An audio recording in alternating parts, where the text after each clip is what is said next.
नमस्कार, अपना उत्तराखंड देख रहे हैं आप और मैं आपके साथ आशीष प्रमोद गोस्वामी।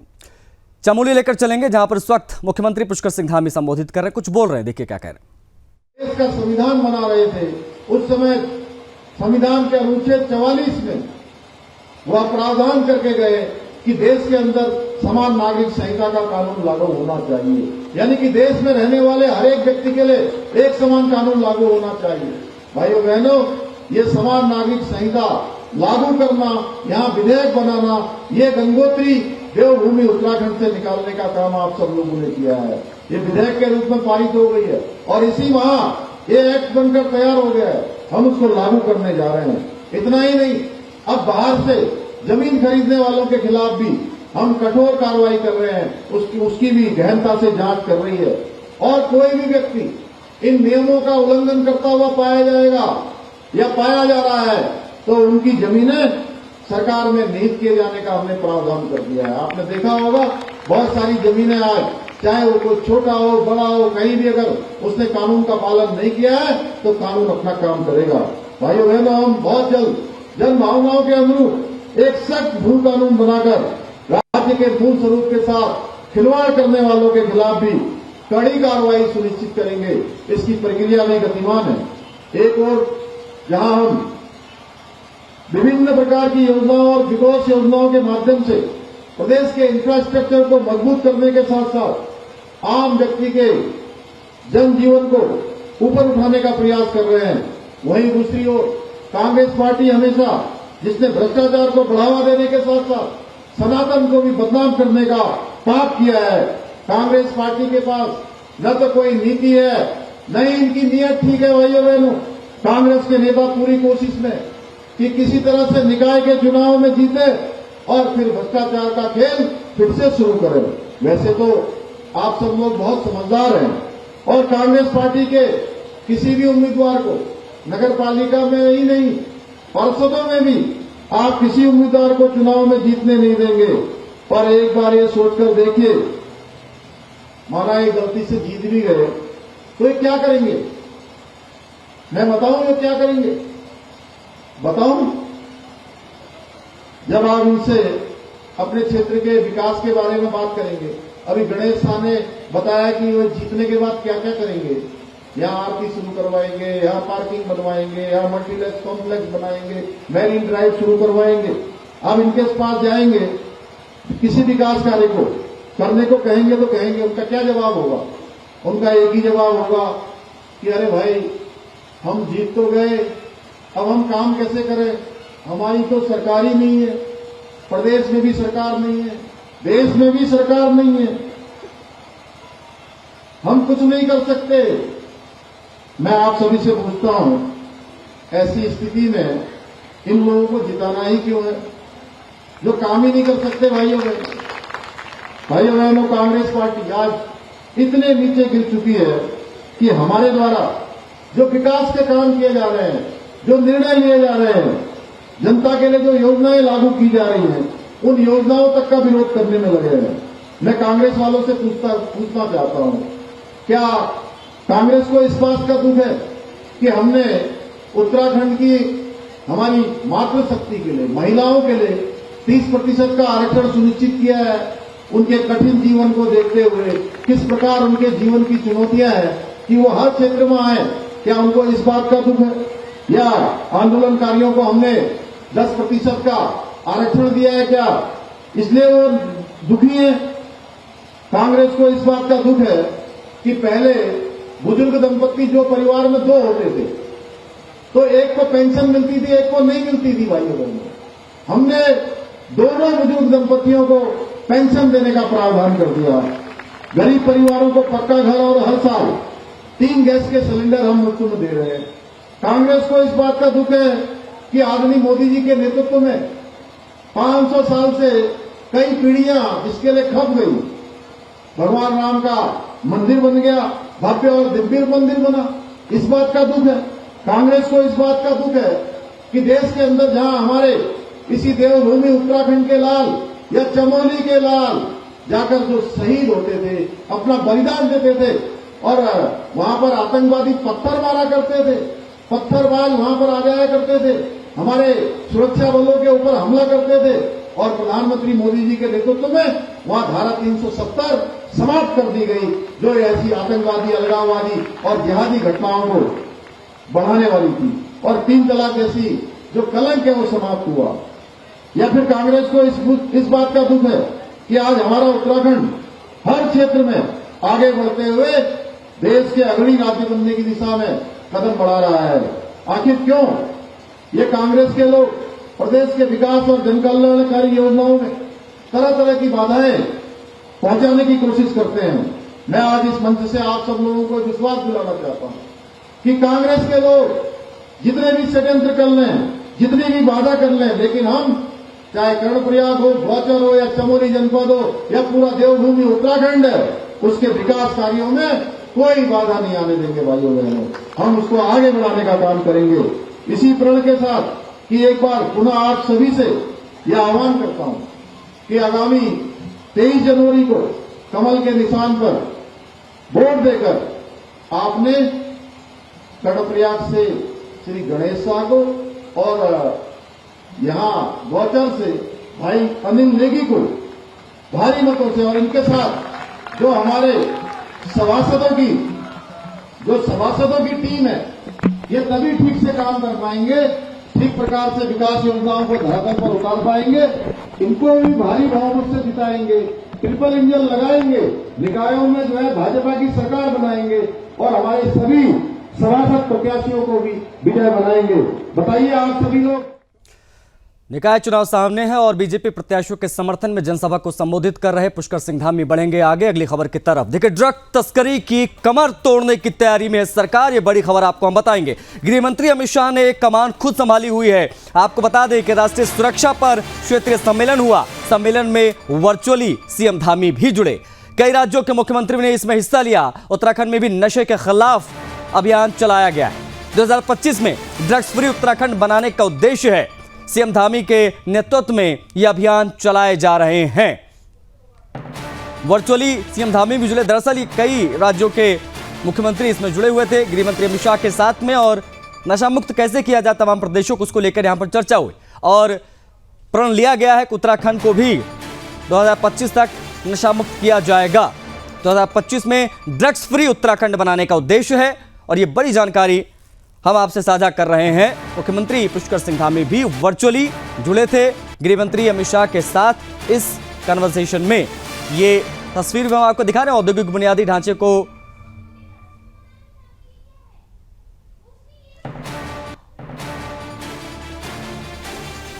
ये तस्वीर आप देख रहे हैं, कई राज्यों के सीएम इसमें हिस्सा लेने पहुंचे और बता आपको ये दें कि उत्तराखंड में किस प्रकार से ड्रग नशे की खबरें आती हैं, उसके खिलाफ किस प्रकार से अभियान चलाए जा रहे हैं, उसके बारे में बात हो रही है। 2025 में ड्रग्स फ्री उत्तराखंड बनाने का उद्देश्य है।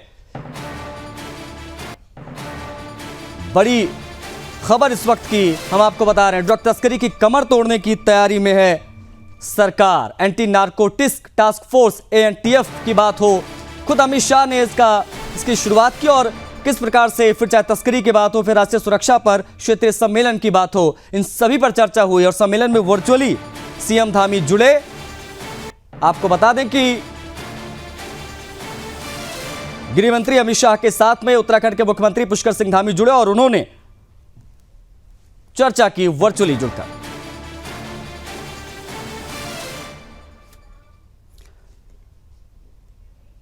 बढ़ेंगे आगे। अगली खबर ऊधम सिंह नगर के सीमांत खटीमा से है, जहां वन चेतना स्पोर्ट्स स्टेडियम चकरपुर को शुभारंभ कार्यक्रम हुआ। आपको बता दें कि बतौर मुख्य अतिथि मुख्यमंत्री पुष्कर सिंह धामी ने इसमें हिस्सा लिया। इस कार्यक्रम की अध्यक्षता स्थानीय विधायक भुवन कापड़ी द्वारा की गई। इस स्टेडियम की लगभग 17 करोड़ की लागत से निर्माण होना है। 28 जनवरी से लेकर 14 फरवरी तक उत्तराखंड में होने वाले 38वें राष्ट्रीय खेल से एक राष्ट्रीय खेल मलखम चकरपुर स्टेडियम में होना तय किया गया, जिसमें लगभग पूरे देश से 10,000 राष्ट्रीय खिलाड़ी हिस्सा लेंगे। इस दौरान मीडिया से बात करते हुए सीएम धामी ने कहा कि हमारा एक ड्रीम प्रोजेक्ट है खटीमा का विधायक रहते हुए मैं हमेशा यह सोचता था कि खटीमा में एक स्टेडियम हो, और आज से 3 साल पहले मैंने इस स्टेडियम का भूमि पूजन किया था और आज इसका लोकार्पण हो रहा है। मैं इस मौके पर यहाँ के सभी स्थानीय लोगों को बधाई देता हूँ। इससे हमारे क्षेत्र की खेल प्रतिभाएं राज्य से लेकर राष्ट्र तक प्रतिभा दिखाएंगे और खेलों को इससे बढ़ावा भी मिलेगा। खटीमा वासियों को सीएम की ये सौगात और उससे जुड़ी ये खबर। हमारे लिए बहुत अवसर है कि हमको पानी का अवसर मिला है। हम पूरी तरह से तैयार हैं, हमारी तैयारियां। बढ़ेंगे आगे। बीजेपी मुख्यालय देहरादून में चुनाव प्रबंधन समिति की बैठक आयोजित की गई।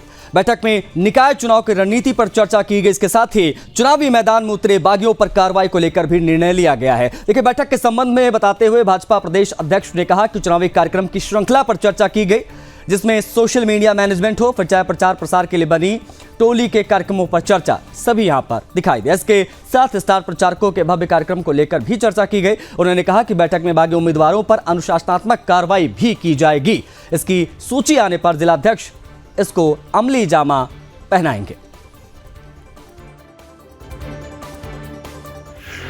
देखिए, आज चुनाव प्रबंधन समिति की बैठक थी और जो प्रबंधन समिति की बैठक में हमने चुनाव के अभी तक के कार्यक्रमों की श्रृंखला पर पूरी चर्चा की है। हमने सोशल मीडिया पर चर्चा की, हमने मीडिया के मैनेजमेंट पर चर्चा की, हमने प्रचार प्रसार के दृष्टिकोण से जो टोली बनी उस पर उसके कार्यक्रमों की श्रृंखला पर चर्चा की।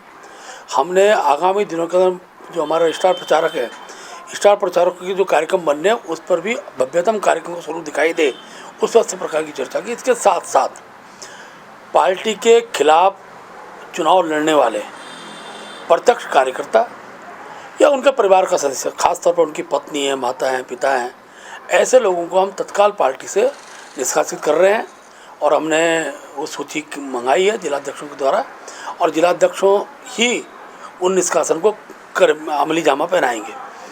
और हमने बहुत समय दिया ये अपेक्षा के साथ कि देर सवेर कार्यकर्ता इस चीज़ों को समझे, पार्टी प्रत्यक्ष में खड़ा हो, लेकिन क्योंकि समय की एक सीमा होती है और आज और कल के अंदर ऐसे जो भी पार्टी के प्रत्याशी के खिलाफ लड़ा उनको पार्टी से बाहर कर दिया जाएगा।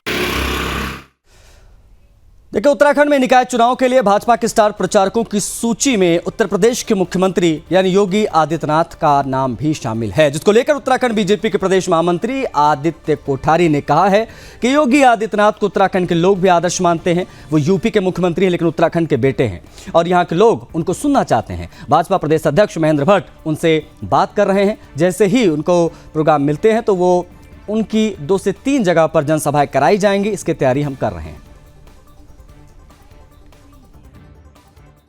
नहीं, ऐसा नहीं है। योगी जी उत्तराखंड के बेटे हैं, यहाँ उनका जन्म हुआ है, यहाँ उनकी पढ़ाई लिखाई हुई है, यहाँ उनकी कर्म भूमि भी रही है, छात्र राजनीति भी उन्होंने यहाँ की है और हम उनको अपना आदर्श मानते हैं, अपने नेता मानते हैं। मुख्यमंत्री भले वो उत्तर प्रदेश के हैं लेकिन उत्तराखंड में भी पूरे देश की भांति उत्तराखंड की जनता भी उनको बहुत पसंद करती है, उनको चाहती है, उनको सुनना चाहती है, उनको फॉलो करना चाहती है। इसलिए हमने उनका स्टार प्रचारक में उनका नाम रखा है। यदि उनका समय मिलता है तो निश्चित रूप से 2-3-4 जगह हम उनकी सभाएं करवाएंगे। बढ़ेंगे अगली खबर की तरफ। देखो, उत्तराखंड में जल्द समान नागरिक संहिता यानी यूसीसी कानून लागू होने जा रहा है। हालांकि अभी तक तय तारीख की घोषणा नहीं हुई है, लेकिन उत्तराखंड के मुख्यमंत्री यानी पुष्कर सिंह धामी ने अपने बयानों के माध्यम से कहा है कि साल 2025 के जनवरी महीने में ही यूनिफॉर्म सिविल कोड को लागू कर दिया जाएगा। जानकारी के मुताबिक 26 जनवरी को उत्तराखंड में यूनिफॉर्म सिविल कोड लागू किया जा सकता है, जिसको लेकर राज्य के वित्त मंत्री प्रेमचंद अग्रवाल ने बताया कि यूसीसी जल्द लागू होगा। उत्तराखंड लागू करने वाला देश का पहला राज्य बनेगा, जो कि न केवल उत्तराखंड बल्कि देश के लिए गौरव की बात है। इस बात का गौरव अर्जित करने वाले हैं कि यूसीसी के लिए हमारा प्रदेश पहला प्रदेश होगा कि देश भर में जो यूसीसी ला के आज अपना एक कीर्तिमान स्थापित करने जा रहा है। और आप ये भी जानते हैं कि जब लोकसभा में बहस चल रही थी तो माननीय गृह मंत्री। बढ़ेंगे आगे। उत्तराखंड में नगर निकाय चुनाव के लिए इन दिनों प्रदेश में आदर्श आचार संहिता लागू है। अब राज्य निर्वाचन आयोग की ओर से आदर्श आचार संहिता का पालन भी कराया जा रहा है। सभी संबंधित विभाग अधिकारी, राजनीतिक दलों और जनप्रतिनिधियों को आदर्श आचार संहिता के निर्देशों की जानकारियां दी गई हैं। राज्य निर्वाचन आयोग के सचिव राहुल कुमार गोयल ने जानकारी दी, बताया कि जिला प्रशासन, पुलिस और आबकारी विभाग की ओर से चेकिंग अभियान भी चल रहे हैं।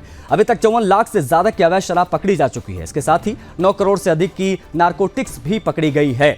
राज्य निर्वाचन आयोग के सचिव ने बताया कि प्रत्याशियों के चुनाव को लेकर किए जाने वाले खर्च के लिए भी संबंधित अधिकारियों की ड्यूटी लगाई गई है, ताकि प्रत्याशियों के खर्च का पूरा डेटा इकट्ठा किया जाए, एकत्र कर राज्य निर्वाचन आयोग को भेजा जा सके। देखिए, अवगत कराना चाहूँगा कि हमारी अधिसूचना निर्गत होते ही आदर्श आचार संहिता प्रभावी हो गई है और ये संपूर्ण जो हमारे 100 नगर निकाय हैं जिनमें चुनाव होना है उन क्षेत्रों पर लागू हो चुकी है। इससे संबंधित जो हमारे दिशा निर्देश हैं, क्या करना है क्या नहीं करना है, उसकी जो है बुकलेट सभी संबंधितों को, राजनीतिक दलों को और जिलों को, अधिकारियों को, शासन को, सभी को उपलब्ध करवा दी गई है। और इससे संबंधित खबर यूएस नगर से, यानी उधम सिंह नगर के मुख्य चिकित्सा अधिकारी मनोज कुमार शर्मा ने सितारगंज सामुदायिक स्वास्थ्य केंद्र का औचक निरीक्षण किया। यहां मुख्य चिकित्सा अधिकारी ने सामुदायिक स्वास्थ्य केंद्र की साफ सफाई को लेकर निरीक्षण किया। इसके साथ ही मुख्य चिकित्सा अधिकारी ने सीएचसी में संचालित सुविधाओं और व्यवस्थाओं को लेकर भी भर्ती मरीजों से फीडबैक लिया। इस दौरान उन्होंने बताया कि सितारगंज सामुदायिक स्वास्थ्य केंद्र की जिम्मेदारी डॉक्टर कुलदीप यादव को दी गई है। उनके द्वारा किस तरीके से सामुदायिक स्वास्थ्य केंद्र की व्यवस्थाओं को रखा गया है, उसका निरीक्षण किया गया है। इसके साथ ही स्वास्थ्य केंद्र में तैनात डॉक्टरों ने दिशा निर्देश दिए, ताकि सितारगंज सामुदायिक स्वास्थ्य केंद्र में पहुंचने वाले मरीजों को बेहतर सुविधाओं के साथ साथ उनको बेहतर इलाज मिल पाए। व्यवस्था बेहद जरूरी, मुख्य चिकित्सा अधिकारी ने इसलिए सीएचसी का औचक निरीक्षण किया। सभी को निर्देशित किया है, साफ सफाई व्यवस्थाएं मेंटेन रखिए, ताकि जो मरीज यहां पर पहुंचे।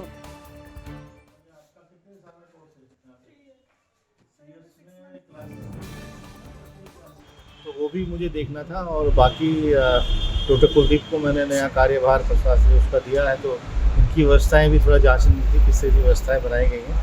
तो वही सब चीज़ें देखी गई, वार्ड में भी देखा गया, मंच में देखा गया। लेबर रूम भी हमें नई उसमें शिफ्ट करना है, क्योंकि जो हमारा पुराना लेबर रूम है वो डिमोलिशन में जाएगा। तो वो सब व्यवस्थाएं किस तरीके से इनके द्वारा बनाई जाएगी वो देखा गया और सब बढ़िया पाया गया। कुछ आवश्यक दिशा निर्देश जो हैं वो दिए गए हैं और यही अपना कामना करते हैं आगे की अच्छे से अच्छा यहाँ व्यवस्था बने, जिससे मरीजों को फायदा हो। उत्तराखंड के सरकारी स्कूल परिसरों में अब मशरूम उगाई जाएगी। जी हाँ, देखिए, पायलट प्रोजेक्ट के तहत दून और टिहरी जिले के स्कूलों से इसकी शुरुआत इसी महीने से हो रही। योजना सफल होने पर इसे सभी जिलों के 16,000 से ज्यादा स्कूलों में शुरू किया जाएगा। देखिए, मामले को लेकर बात करते हुए शिक्षा महानिदेशक झरना कमठान ने कहा कि इस कार्यक्रम के तहत 40 भोजन माताओं को ट्रेनिंग दी जाएगी। स्कूली बच्चों को भी इसके बारे में जानकारी दी जाएगी, ताकि वो भविष्य में अपना रोजगार खुद ही पैदा कर सके। एक नई पहल उत्तराखंड सरकार की।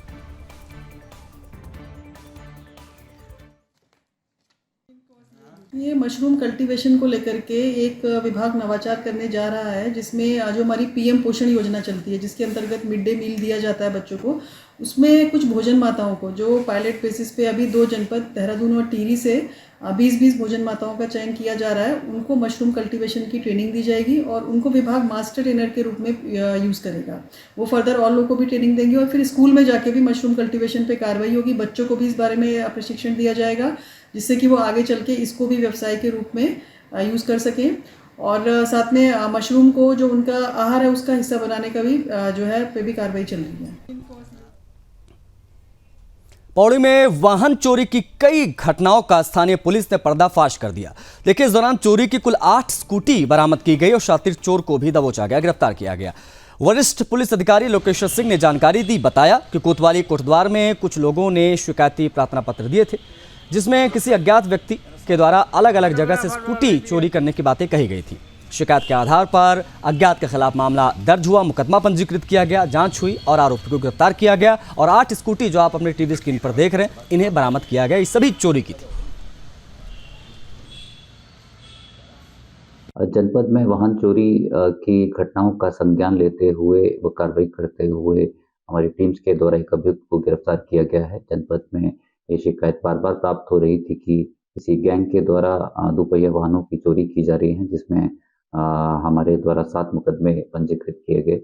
हमारी टीम्स के द्वारा इन्वेस्टिगेशन में ये पाया गया कि एक अभियुक्त है जो कि पूर्व में भी चोरियां करता रहा है, जिसके द्वारा अब पुनः दुपहिया वाहनों की चोरी की जा रही है। उक्त अभियुक्त से कुल 8 वाहनों की रिकवरी की गई है। इस अभियुक्त के विरुद्ध पूर्व में भी वाहन चोरी के मुकदमे पंजीकृत हैं। ये जनपद के कोतवाल क्षेत्र व अन्य जनपदों में भी चोरी की घटनाएं करता हुआ पाया गया है। आज इस अभियुक्त को गिरफ्तार करते हुए माननीय न्यायालय में पेश किया जा रहा है। इस बीच एक बड़ी खबर, बागेश्वर के कपकोट में एक बड़ा हादसा टला है। वो खबर आपको बताएंगे। ज्वारपानी के पास में 80 मीटर खाई में गिरा व्यक्ति, एसडीआरएफ की टीम ने इसका रेस्क्यू किया है। बड़ी खबर है ये। नजदीकी सामुदायिक स्वास्थ्य केंद्र में यानी सीएचसी में भर्ती कराया गया है। सीएचसी में युवक का इलाज जारी है। ज्वारपानी के पास में 80 मीटर खाई में गिरा, एसडीआरएफ की टीम ने इसका रेस्क्यू किया, इसे बचाया जा सका है। इसका इलाज अभी चल रहा है। सीएचसी में इसको भर्ती कराया गया, नजदीकी सीएचसी में, और तस्वीरें भी मौके की आई हैं जो हम आप तक पहुंचा रहे हैं। ये बड़ी खबर है, किस प्रकार से बड़ा हादसा यहां पर टला है। बागेश्वर के कपकोट में ये बड़ा हादसा टला है और ये बड़ी खबर वहीं से। एसडीआरएफ की टीम मौके पर पहुंची, रेस्क्यू किया गया और उसको बचाया गया। और पानी के पास 80 मीटर गहरी खाई में ये जाकर गिर गया था। इसको वहां से निकाला गया और ले जाकर सीएचसी में भर्ती कराया गया, जहां इलाज जारी है।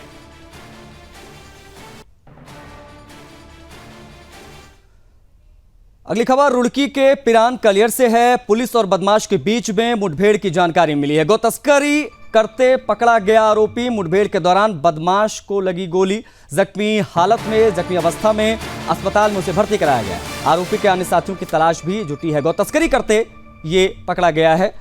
मुठभेड़ में से गोली भी लगी। इसको हॉस्पिटलाइज कराया गया, अस्पताल में भर्ती कराया गया, जहां उसका इलाज जारी है। और उसके अन्य साथी कौन कौन से हैं जिनके साथ मिलकर ये गौ तस्करी कर रहा था, उनके बारे में भी जानकारियां जुटाई जा रही हैं। अन्य साथियों की तलाश में पुलिस की टीमें जुट गई हैं। ये भी एक बड़ी खबर है। जख्मी अवस्था में तस्कर को अस्पताल में भर्ती कराया गया है। आज शाम को एसओ कलियर मैं टीम के अपने चेकिंग में थे। इस बीच माछारेडी के पास में, रतमो नदी के पास में एक व्यक्ति जिसका नाम अनीस पुत्र इरफान है और वो पूर्व में भगवानपुर थाने से भी वांछित चल रहा है। 7 मुकदमे उसके ऊपर ऑलरेडी कायम थे और एक मुकदमे में अभी हाल ही में वांछित चल रहा था। उसके द्वारा चोरी के प्रयास में एक गाय को उसके द्वारा ले जाया जा रहा था और उसमें जो मुठभेड़ हुई है उसको रोकने के प्रयास में उसके द्वारा पुलिस पर फायर किया गया। पुलिस ने तत्काल उसे न्यूट्रलाइज करने की कोशिश करी और जो आपसी मुठभेड़ में एक गोली उसके पैर में लगी थी, जिसे तत्काल हॉस्पिटल में ले जाया गया। उसका अभी वहाँ इलाज चल रहा है और ये जो व्यक्ति हमारा वांछित चल रहा था उसे कॉन्फर्म किया गया है। उसके ऊपर जो पुराने मुकदमे हैं उसको देखते हुए इसके खिलाफ आगे जो भी वैधानिक कार्रवाई है, गैंगस्टर एक्ट तक की कार्रवाई पर हम लोग विचार कर रहे हैं। तो पुलिस और बदमाश के बीच में मुठभेड़ होती है, गोली लगती है बदमाश को, उसको अभी अस्पताल में भर्ती कराया गया। गौ तस्करी का यह आरोप है। गौ तस्करी करते इसे पकड़ा गया आरोपी को। मुठभेड़ हो गई थी क्योंकि उसने उस तरफ से भी फायर झोंका और पुलिस ने जब गोली चलाई तो उसके पैर में गोली लगी और उसको अस्पताल में भर्ती कराया गया है। इलाज जारी है। और रुड़की के पिरान कलियर से ये बड़ी खबर है। बड़ी चीज़ यह है कि इसके साथ में और गौ तस्कर थे जो फरार है। उनकी तलाश में पुलिस की टीमें जुटी हुई हैं। जो भी जानकारी आएगी वो सब तक पहले आप तक पहुँचाएंगे। लेकिन पुलिस और बदमाशों के बीच में गौ तस्करी करते हुए एक आरोपी से मुठभेड़ हुई और मुठभेड़ के दौरान बदमाश को गोली लगी है, जिसे उसकी अवस्था को देखते हुए अस्पताल में भर्ती कराया गया, जहां उसका इलाज जारी है। पुलिस की मौजूदगी वहां पर है। रुड़की के पिरान कलियर से ये बड़ी जानकारी इस वक्त हम आपसे साझा कर रहे हैं। गौ तस्करी के मामले लगातार सामने आते रहे और इस पर ये बड़ा एक्शन भी हुआ पुलिस और बदमाशों के बीच, लेकिन यहाँ मुठभेड़ हो गई और आरोपी को पकड़ लिया गया। ये बड़ी खबर है इस वक्त की। गौ तस्करी से संबंधित मुठभेड़ के दौरान बदमाश को गोली भी लगी है, उसको अस्पताल में लेकर गए, इलाज वहां जारी है। और जो अन्य गौ तस्कर हैं उनको पकड़ने के लिए पुलिस की टीमें लगातार जांच कर रही हैं। सघन चेकिंग अभियान चलाया जा रहा है ताकि जो बाकी गौ तस्कर हैं जो इस प्रकार की वारदातों में शामिल रहते हैं उनको भी गिरफ्तार किया जा सके। गौ तस्करी करते समय किस प्रकार से मुठभेड़ हुई, किस प्रकार से आरोपी पकड़ा गया, अभी उसको अस्पताल में भर्ती कराया गया, जहां उसका इलाज जारी है। गौ तस्करी की यह खबर रुड़की के पिरान कलियर से।